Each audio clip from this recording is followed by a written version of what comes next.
Hey everyone, this is James bringing you another Italian genre film review. So on the show, I tend to talk about two different genres. It's in the title of the channel. The poliziesque Eurocrime film, as well as the Gialli. Of those two genres, the Gialli is definitely the more well-known of them, but lately, in this channel in particular, I have been talking a lot about the poliziesque and wanted to mix it up a little bit and talk about Gialli. So I'm going to be talking about one of the classics of the genre, done by one of the big master filmmakers, and that is The Strange Vice of Mrs. Wardh. So a really quick synopsis I did, and this is one of those where you can sum up a very convoluted, complicated plot, or you can give the kind of simple one. I went the simple way. So it's basically Giulia Wardh begins to suspect she is being stalked by a serial killer who is roaming Vienna. Basically kind of the basis of the plot. And it basically follows Edwidge Fenwick, who is playing Giulia Wardh, as she basically gets terrorized by this killer. And I am going to spoil this, so quickly stop the film. I do highly recommend this film if you have never seen it. So the film is basically her getting terrorized by people posing as the serial killer instead, and then eventually trying to kill her as well. And this was released by Severin on Blu-ray, so that's how I watched it. It looks really good. Gialli is definitely one of the genres that benefits a lot from these kind of high-definition restorations, just because a lot of the visual elements, things like that, and the really rich cinematography is painted on, like, often these European cities, which already have this, like, great canvas to work with, I think are a huge appeal for these sorts of films. And it's also notable because I think this film in particular sums up a lot of what is good about the Sergio Martino films. You have him working with a lot of his frequent collaborators. Of course, you have Luciano Martino, his brother, who's producing. You have Ernesto Gastaldi, who is the screenwriter for, I think, just about every Gastaldi Giallo. I'm not sure if it's everyone, but a good chunk of them. And is also perhaps the most notable writer of Giallis. And then you also have his cast, people like Edwidge Fenwick, George Hilton, both big figures, in particular Fenwick, in terms of just kind of their impact on Giallo. A lot of people call her the Giallo Queen, a well-deserved title in my opinion. You have people like Ivan Rasimov and Alberto De Martino, who are just kind of like good faces that you're going to recognize, along with a whole other cast of different people. You have two different kind of great European locations. You have kind of the southern European one with kind of the area outside of Barcelona in Spain, and then you also have Vienna being shown here. What's interesting about this film, in my opinion, you should definitely watch this film. It's one of the best Golden Age Giallos in my opinion. It's a great mystery thriller. Watching it this time, I felt like it felt especially inspired, some of the choices and some of the cinematic inspiration that it is feeding from. It's definitely referencing and riffing on other films, but I think the way it's integrated and stuff, it's really, really well done by both the writing team Gastaldi as well as Martino, who is directing. And so it comes at an interesting point, because 1971. So this is more or less kind of peak Gialli. If you look at sort of the trajectory of the Gialli, and I referenced the Troy Holworth Giallo film books here, you can see how many films were getting created each year. And so I'm using the Holworth book. So, there are some people will have quibbles on what's a Giallo and what's not. Nevertheless, the way I think of it is 1970 is sort of the ramp-up year. I think there's something like 11 Giallos created that year. 1971 we're getting into real peak Giallo.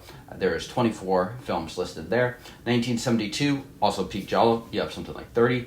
And then 1973, it really starts to fall off. And I forget exactly what it was, like 6 to 10 or something. So it's a big drop-off. And then by the time 1974 and 1975, even though Deep Red and some of the old-time genre classics are coming out a little bit later, they're not being produced with the same level of prolificness that they were in the Italian film industry in the early 70s. So that's interesting, because like 1971 actually makes a pretty big difference versus like 1974 and 1975 in terms of just what the industry is up to. Here, they are definitely inspired heavily by Bird with the Crystal Plumage and just kind of that whole Giallo wave that happens. So I think you could definitely make the case that this very well might be the best film that was created in 1971. At least it's in the conversation of them. I think depending on who you talk to, you're going to get different answers. For me personally, I think this might actually be my favorite of that year. I'm going to read off a few of the other films created then. So Argento actually did 2 films, the latter 2 films in the Animal trilogy, Cat o' Nine Tails, as well as Four Flies on Gray Velvet. You have the master Fulci working A Lizard in Woman's Skin. You have Mario Bava working Bay of Blood. So you have all 4 of the kind of Mount Rushmore Italian Giallo directors working during this time. You have Martino creating another Giallo during the same year too, Case of Scorpion's Tail. You have Otto Lotto's Short Night of Glass Dolls, which is really fantastic too. You have Luigi Bazzoni's The Fifth Chord, which might be the most beautiful of all of those films in a group of very, very visually talented filmmakers. For me personally, I probably would choose between this and Bay of Blood, and I tend to lean a little bit more towards this. And again, it's going to vary. For me too, this is definitely one of my favorite of the Sergio Martino ones, and I actually prefer this over All the Colors of the Dark. I think that might actually be a little bit of a minority view there, but that's just kind of where I land. I've seen both the films multiple times, and I just gravitate a little bit more towards this, even though bringing in the occult and stuff sounds a lot of fun. I just enjoy the kind of just more basic twists and turns of this quite a bit. Okay, so Martino, in my opinion, was a very good kind of Italian genre director, but he was a great Giallo director, and I think that's really where he shined. He was only 31 or 32 when he created this film, so really, really young, and he's already working with a lot of great collaborators that we'd continue to work with. I think this is something like only the second film that he directed. Arizona Cult Returns, at least second narrative film that he directed. I think there was a couple documentaries in there. And his brother, Luciano Martino, as well as Gastaldi and sister-in-law Fenech, they had already been working on different Gialli. Particularly his brother and Gastaldi worked on, what's his name, Romolo Guarini, I think that's his name's Sweet Body of Deborah, which came out in 1968, which is a little bit more in that kind of weird era of Gialli that come between Blood and Black Lace and Bird with the Crystal Plumage, so a little more inspired by kind of diabolic and sort of the gaslighting narratives there. So this film is interesting because it was actually written initially by Gastaldi without the kind of Black Glove Killer. And it's interesting because that's such a central part of the film, and it's actually Martino that suggested that they integrate that. So as a result, this is feeding both in from more of that Sweet Body of Deborah, So Sweet, So Perverse, the Umberto Lenzi jet set Giallis that happened earlier before Bird with the Crystal Plumage, as well as the Argento influence, which is undoubtable when it comes to the Black Glove Killer. So as a result, it kind of really, really seamlessly, in my opinion, combines those different elements. So you get a little bit of Argento definitely coming in. I feel like the film in general has this really, really Hitchcock vibe that's happening. A little bit of Stranger on a Train sprinkles, spoilers there. And the look of it is very, very Gothic. And I think the Gothic genre in particular is kind of the precursor to the Giallo. If we think of the spaghetti western as the precursor to the Poliziotteschi, I think the Gothic is more or less kind of the precursor to the Giallo film, and you can see a lot of different elements, especially in sort of the visual styles. It's just very, very much updated into more of a contemporary, modern 1970s setting versus kind of these old castle period pieces. I think all of these things kind of combine together in a really, really interesting and effective way. In preparation for this episode, I did listen to a couple podcasts, and it's interesting that some people complain about the pacing of these films. And perhaps I have just seen so many of them that I'm completely unbothered by it, but I suspect this is a result of people just getting used to kind of the pacing of more modern films. If I watched only 1970s Italian films and I watched something modern or something, I might be put off by the pacing of a modern film. So I think it's some sort of conditioning in terms of what people are used to. For me, at least, this film flows by great. It's a little over 90 minutes, but not much. And there's a lot of plot, there's a lot of twists and turns. There are very, very few slow moments, in my opinion. And it's just nice to see everyone kind of cooking with gas on this film. Yeah, so in terms of visual style and stuff like that, Martino, while he's not quite like Argento, Bava, like master in terms of this, he's still a very, very stylish director, which I think is maybe one of the reasons he's a great Giallo director. So you have some great use of slow-mo with the sort of exploding glass that falls on Fenich's body in reference of kind of a strange vice. And you have a very, very mobile camera. There are moments when it's spinning and stuff like that. All the colors of the dark even ramps that up to another level. There's like kind of just a great lurking camera, especially early on, that I think gives it kind of the sense of menace and stuff like that you're going to get from people like your Hitchcock and your Argento. So for me, at least, this film, sort of like Bird with the Crystal Plumage, goes like, wow, this director is really young, but this feels really, you could tell there's a lot of talent here in terms of what they're doing, and it's very, very effective. I think there's a lot of tension, a lot of suspense that are created. One of the podcasts I listened to, I could not believe that they were saying that they should have cut the scene where they're going into where Jean lives, and they're going into kind of this gothic mansion place of dwelling with the things. I'm like, oh man, that scene is incredible, just like the lighting and things like that are happening. You can quibble with some of like, oh, the cigarette lighter is lighting up the whole area or things like that. But nonetheless, I think it looks incredible, and the amount of tension and things like that in that, I think, are really, really good. That's one of my favorite scenes, so I found it kind of mind-blowing that people could find that scene to be slow. But, I'm a sucker for the Hitchcock suspense type stuff, too, so maybe it's my own personal preference as well. So the upper class aspects and things like that are definitely fed in from kind of those more jet-set, lensy giallos that happen, so things like So Sweet, So Perverse, which also Gastaldi wrote.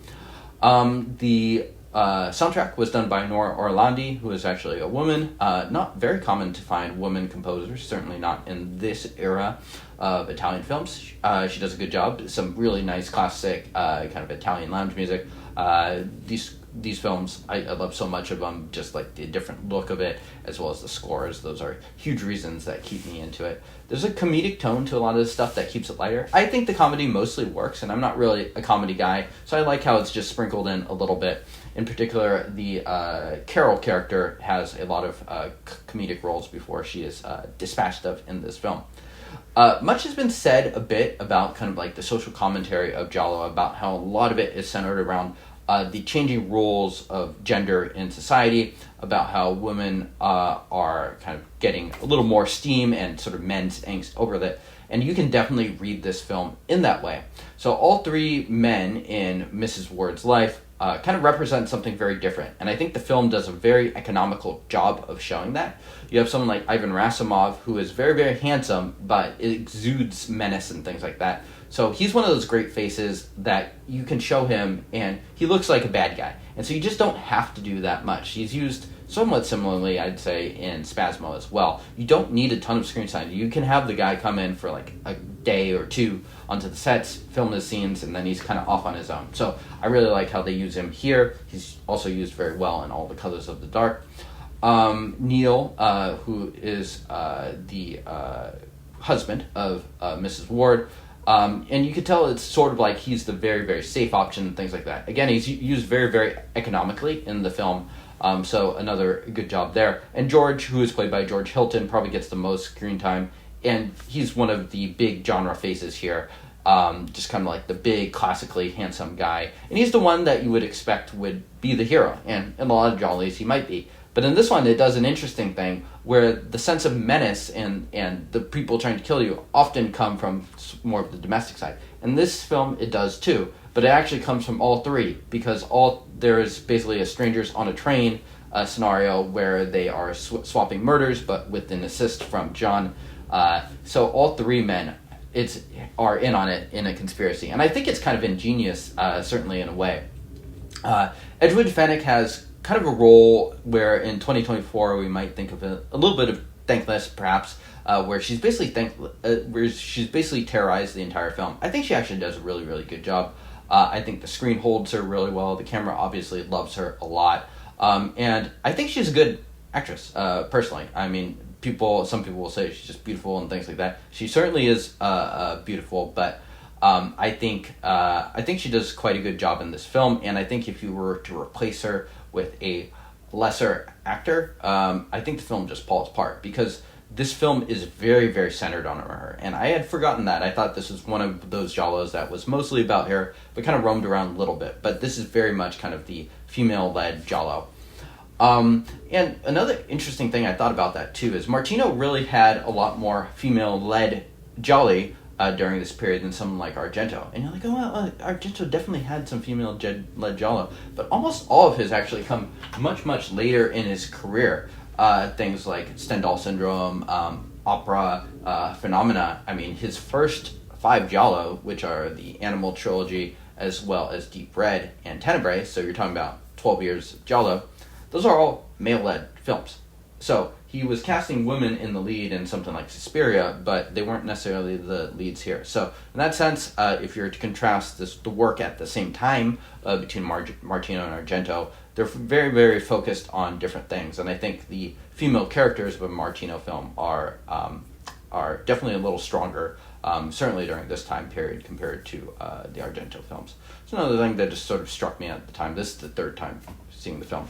And again, I cannot believe that people prefer slashers over giallos. For me, at least, these sort of adult set thrillers, maybe it's, again, my personal preference speaking, they're so much more interesting. Like the different canvases that they can paint on in these European cities, the different cinematography, the scores and things like that. There's just so much more going on in these films than I think slashers and things like that. So anyways, the film also, it has some very, very nice set pieces. I think the parking garage scene definitely stands out for me, and definitely probably the best scene in the film, and the most ingeniously sort of plotted by Castaldi, is the ice cube scene where they make they melt an ice cube essentially to make it look like a suicide, and it's just very, very clever. It's very, very detailed in how it's filmed. They do a good job of creating tension by having kind of the heartbeat and things like that. So the sound design on this film also is very, very good. So I think this is an example of just a lot of different elements coming together to make just a really, really excellent giallo film. Okay, so I think that is more or less all I wanted to say about this film. I think it's a really, really good giallo film. You should watch it definitely for the Fenech performance as well as the Martino direction. But I'm going to say who won the film is Ernesto Castaldi. I think he's just, not enough shouting out goes to the writers of these films, and I think this is perhaps one of his best scripts. I would say Torso is another very, very cleverly plotted one that I think Martino also had a hand in as well. So yeah, I think it's a really, really excellent giallo, definitely one of my personal favorites. And I would give this film an 8.5. So really, really great film. Last thing I wanted to point out too is I do love the conclusion where the two guys are kind of, the mood just changes dramatically and they're sort of joyriding through the European mountains, and all of a sudden Fenech comes and they're like, oh fuck, and they just sort of go back, and then they realize they're screwed, and just sort of the whole car explodes at the end. So pretty entertaining way to film. So this film is not like super in-depth entertainment. I think there is more going on with it, specifically with kind of the sexuality angle than maybe meets the eye initially. Nevertheless, it's very, very entertaining from just kind of a basic thriller angle, which is usually how I watch these films anyways. Double feature-wise, decided to try something different. This is a film that's been covered on the podcast before. The Violent Professionals. This one is also directed by Sergio Martino and written by Ernesto Castaldi. And it's just a pretty solid, more by the numbers, for sure. Polizioteschi done with Luke Miranda as the lead, as kind of like this Dirty Harry style cop. Okay, so I think that just about wraps up this episode. Let me know what you liked, what you think about it. I think I'm going to actually be covering all of the Sergio Martino Golden Age Gialli, as well as Suspicious Death of a Minor, which came a little bit later. So yeah, looking forward to filming those, and I will see y'all next time. Cheers.